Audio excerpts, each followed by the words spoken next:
This right here is the PlayStation 5 DualSense. Yes, it's powered up because we are going to go hands-on with the PlayStation 5.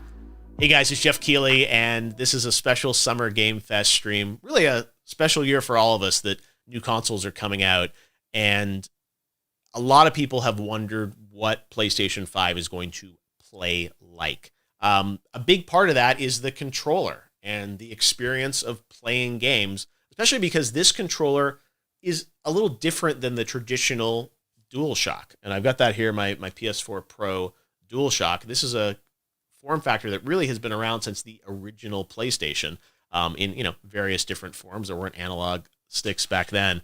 But the DualSense introduces a couple new innovations. And having played it here for a couple of hours, I'll kind of summarize those for you before we get into some gameplay.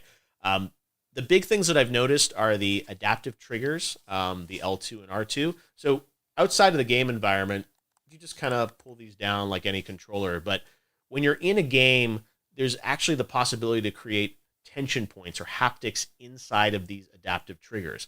So imagine pulling this down and feeling the pressure from a bow in a bow and arrow, or even in an action game, pulling this down and feeling active reload points, where designers can actually create tension points as you pull this down at certain percentages, and give the player feedback. So I think that's a unique sensation that is going to have a pretty big impact, I think, longer term on gameplay. The other thing inside of this controller are the haptics. So PlayStation had rumble for quite some time, but the haptics add another layer to the experience. It's not just sort of one rumble point. So it's not just kind of on or off. There's the ability to create other sensations. As you'll see in this demo I'm going to show you of Astrobot's Playroom, you'll see what ice feels like, what sand feels like, and different surfaces. The other thing that I've noticed is that the speaker in the DualSense, it feels like it has much more range than the PlayStation 4 speaker, and it often directly ties into what's happening with the haptics. At least in Astro's Playroom, there's much more variety in the types of sounds coming out of the speaker. And I'm sure every game will use it differently or may not use it as much. But at least in this demo, you really do sense that there's a lot going on with the haptics and there's sound that ties into it.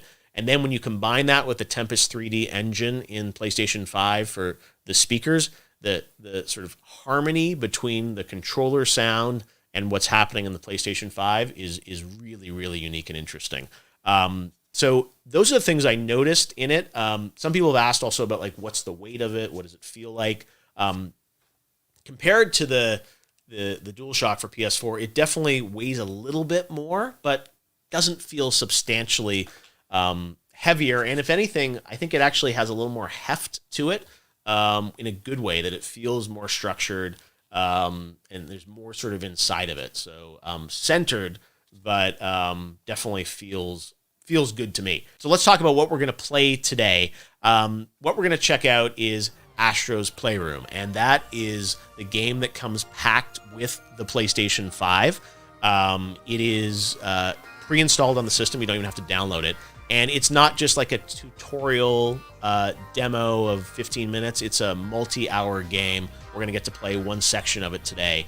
And I think the reason we're playing this is because it comes with the system and it really showcases the controller. So, of course, everyone wants to see what Horizon Forbidden West looks like on the system, and this is a demo that is focused, I think, more on the controller and the haptics and the adaptive triggers versus trying to showcase the power of the SSD or the true graphics horsepower of PS5. So that's all stuff we can look forward to. We've seen those games at the event, and they look spectacular. So that's another aspect of PS5 that I'm sure hopefully we'll get to see more of in the coming weeks. But at least right now, we're going to look at the controller and how that relates to gameplay with Astro's Playroom. So let's call it up here and go hands-on live with PS5. So you can even hear the sound of my bot walking around. So full 6 degrees of motion as always. Looks like I'm going to have to flick up here on the pad to release my bot.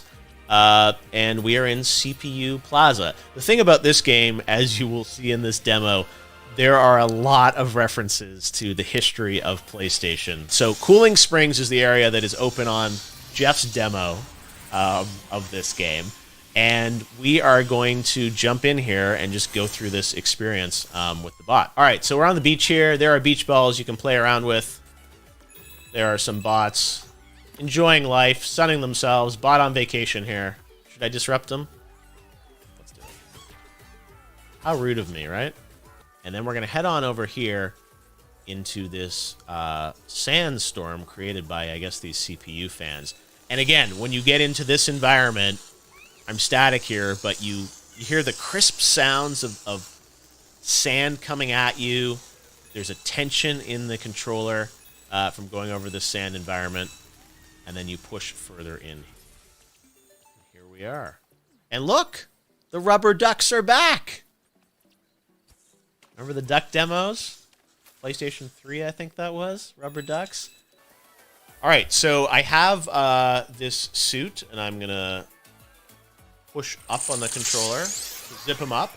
This is the frog suit. And this frog suit shows off the adaptive controllers. So I'm going to move my controller left and right. And these adaptive triggers are really, really cool. And I've never felt something like this before in a console controller.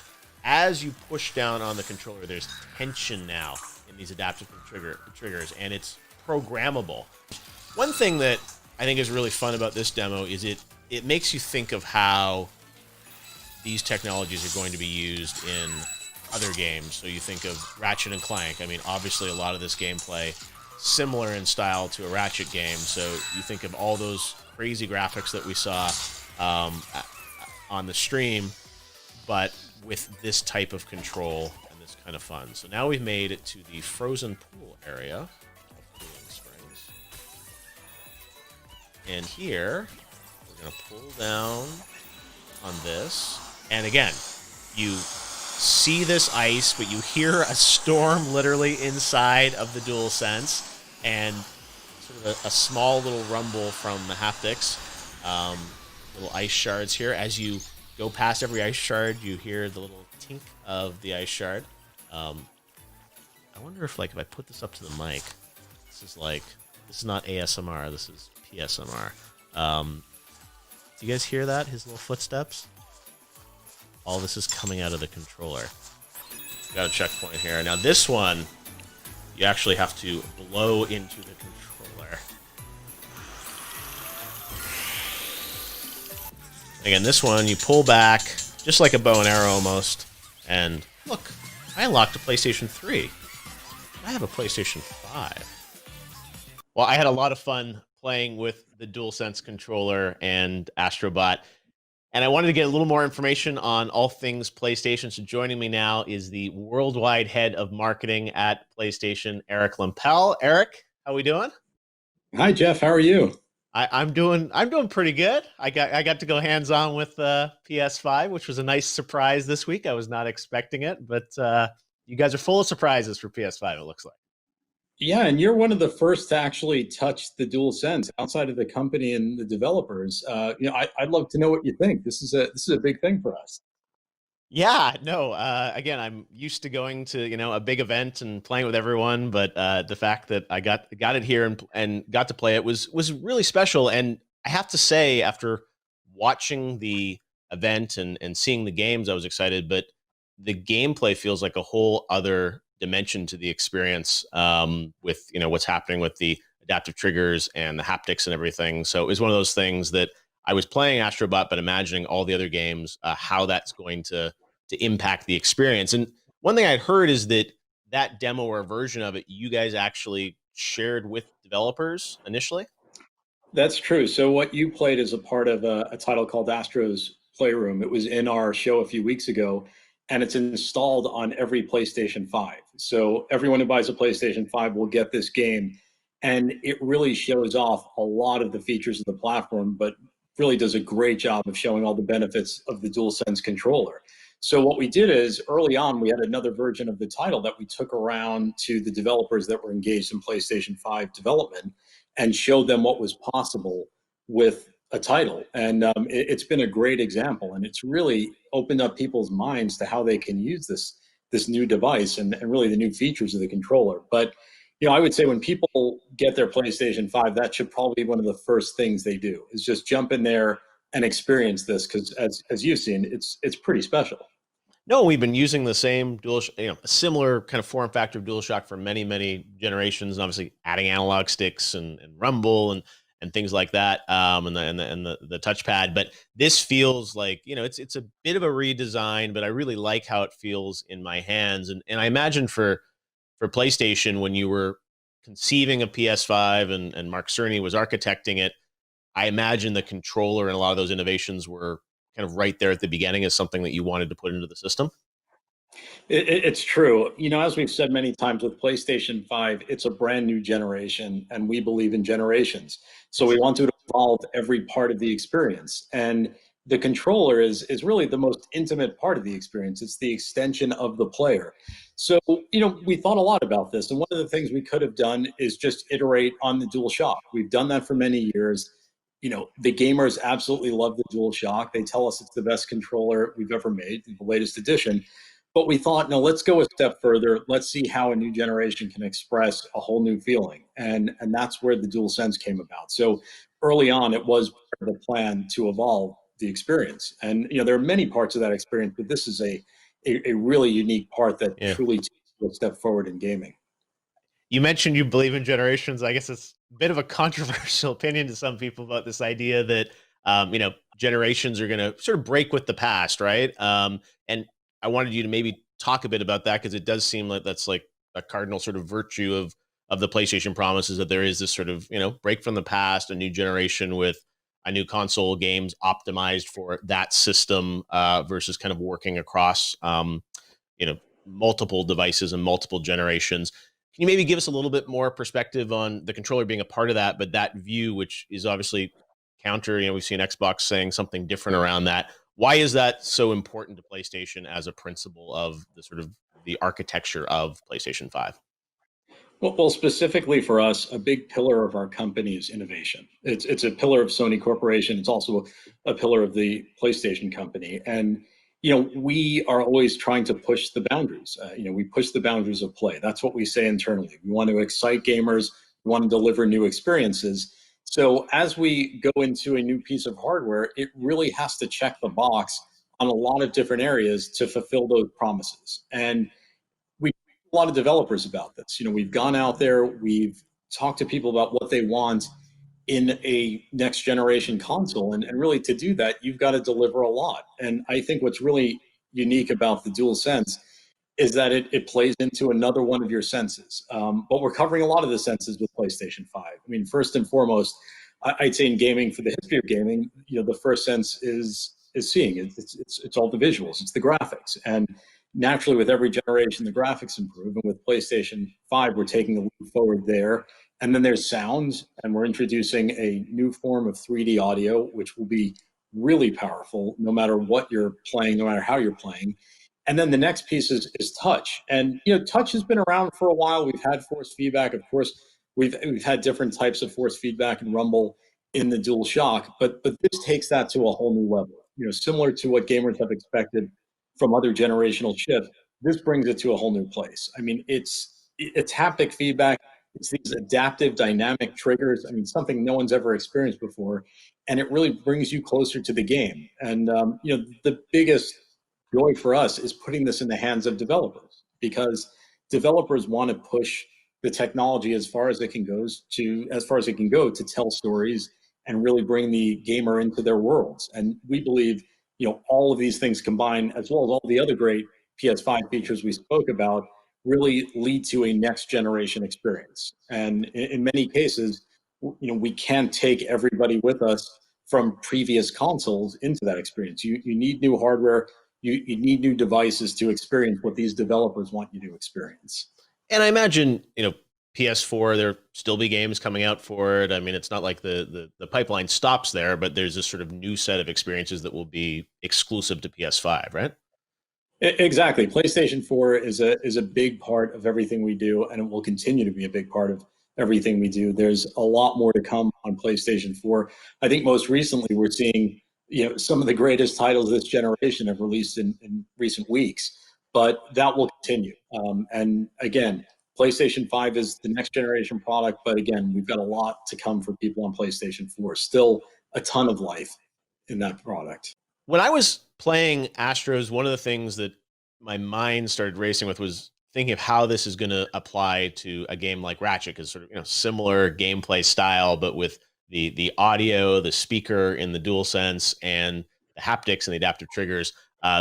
One feature we haven't talked much about is the SSD and that sort of input output on the device, and how that's going to allow a lot of interesting things. And when I saw the event in June, that Ratchet trailer just blew me away with like jumping between those worlds so quickly. And could you maybe talk a bit about like that feature, which I didn't really, Astro's not a game I think that really is dry, needs the SSD to function the way it is. Can you talk a bit about the SSD and how that's going to impact the experience? Sure, sure. And this ties back nicely to your question about generations, because when you look at a game like Ratchet, and we've talked about a lot of different features today, and as you mentioned, we haven't mentioned SSD.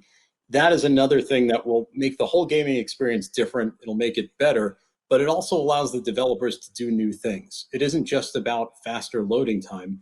And you take a great developer like Insomniac, and they found a way to say, okay, look, here's a game that could only be made on PlayStation 5, on this generation, using this technology.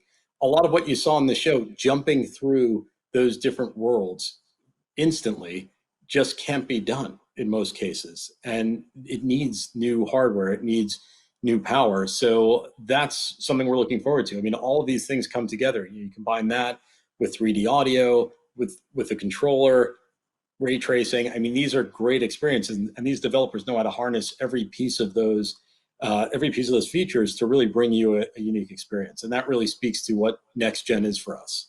So that Ratchet game, like, couldn't be done on PS4. I guess if you did it, you'd have to fundamentally change the kind of the architecture and the gameplay of it. You would have to change it. You would have to change the way the game works. It would be a different experience. According to everything that Insomniac have told us, this hardware allows them to deliver on this vision. They could not make it. If they did, it would just be different. You would be playing a different type of game, and the experience would be different. Yeah, no, I have to say, after playing with the controller, DualSense, and the experience, I definitely got a sense of where you're taking things moving forward. And let's talk a bit about that, because you guys had the big event, so many great titles. I think gamers are very excited about PS5. I think we saw even this week there were rumors that pre-orders were happening, and the Twitter lit up. I don't know where these rumors start, but I have to ask you, like, are you about to press the button now for pre-orders? Like, when can we expect to get our PS5? No, definitely not now. We don't know what happened there. We had nothing to do with it. I got a message from someone saying people are lining up at stores, and we had no idea why. So I think it's safe to say, for all of your viewers, we'll let you know when pre-order will happen. We will let you know. It's not going to happen with a minute's notice. We're going to, at some point, let you know when you can pre-order a PlayStation 5. So please don't feel like you have to go run out and line up anywhere until you receive official notice on how that'll work. So I don't know how that happened. Don't know who did it. Wasn't us though. So well, but look, I mean, as a marketer, I'm sure it's great to see there's that much anticipation for your product. Oh yeah, no, look, we absolutely love all of the PlayStation fans, and we're thrilled that they're excited about this product. And again, with this product, we're trying to bring them experiences they didn't think were possible. And you're experiencing some of that. One of the first people to experience that. I'm glad you had the experience that you did, because that's what we're hoping to get out of this. And unfortunately, given the current situation in the world, we would love to be out there having gamers start to touch the product. We would have done that in normal years. We can't do that. So it's really hard. I know a lot of people watching this, and they're going to really wonder, like, what are they talking about? They're going to be angry at me saying, why did he get one? Exactly. Why did Jeff get to do it? But I think it's really hard to describe. I mean, you've heard us talk about this, but now you've gone through the experience, and you can see it's different. One thing I wanted to ask you about, you and I have known each other for a long time, and I'm excited that you're in this worldwide role for PlayStation now to kind of unify the messaging around the world. And there was a new tagline for PlayStation that showed up in the event in June, which I think was the first time people had seen it. And can you maybe tell us a bit about this new kind of tagline, which is global for PlayStation? Certainly, and thanks for noticing that. That was actually the last bit of the show. That was the last thing you saw on the show was this new line, which is "Play has no limits." And as you said, we've known each other a long time, and you've known how the PlayStation organization was structured. And in the past, we were really separate groups around the world that all worked together and laddered up to a parent company. And in recent years, we've started to globalize, and we've seen great benefits from that in many parts of the organization. And so another part of this was the marketing piece. And really, if you look at great brands around the world, they all feel similar, or at least to great degree similar. And a part of that is the global brand line. And these lines, if they're good, they stand the test of time and they stick with the brand for a long time. So this was a hard job for the team. We went back and we looked at this and we thought, what type of line would really satisfy the world and at the same time live up to our ambition as a company, as a brand? And that was Play has no limits. That's what we believe. And there's many different ways to interpret it. So I'm going to leave it to all the viewers to interpret it the way they like. But, for us, it is really about speaking to innovation and speaking about new experiences that you can have with PlayStation that you never expected. And really, it's how we push ourselves. We don't constrain ourselves. We want to push the limits of gaming all the time. And, right up to the end of everything we do, we're constantly pushing to deliver something new, something best in class. And I'm excited about this because I would say, Jeff, you've been around the industry for a very long time. I would challenge you to name all of the PlayStation taglines this past generation around the world. You couldn't, because there were a ton of them. I was going to say, I know greatness awaits, but beyond that, it's like, I don't even. So there were a lot of them, and that's why we really wanted to get this together. And of course, the line will be localized. Was it for the players, I think, or something in the UK, maybe? For the players, exactly. Was the line that was used across most parts of Europe, but there were a lot more than that. So we looked at this and we said, no, let's get one line that solidifies the brand. Also, look and feel of the brand is changing slightly. You saw some of that during the event a few weeks ago, and that will also be global. So we'll be a very strong global brand. Well, again, there's a lot of love for PlayStation and what you guys have teased us with PS5 this year. I think it's been such an interesting rollout of, you never know when something's going to pop up on Twitter, or the box art itself was sort of like trending when you put out the Miles box. So who knows what's next? I can't let you go without everyone online wants to know about, like, are we going to get other colors of controllers or consoles? I imagine for launch, it's like hard enough to get one out, but is that on the roadmap? We'll talk about it at some point. Right Okay. now, it's, as you mentioned, it's a hard enough job to get the the unit that we've showed out. So, Yes. But we'll talk about it at some point. All right. Well, we know there'll be two of them, the all digital one as well, coming out, and we are excited to see what's in store for PlayStation. I'm sure there are more surprises, but it's an exciting year for the industry that these new consoles are coming out. I never thought there'd be a console launch in the middle of this. I would never think my first hands-on would be in my own place with a PS5 controller, but I'll take it. And they quickly took it away, so I don't even have it anymore. So we'll check it out again, hopefully this holiday season. Eric Lempel, great to have you with us, and thanks for giving us a little bit of hope and excitement this year about PS5. I think it's all something we need, and we look forward to playing it later this year. Thanks, Jeff. It was great speaking with you as always.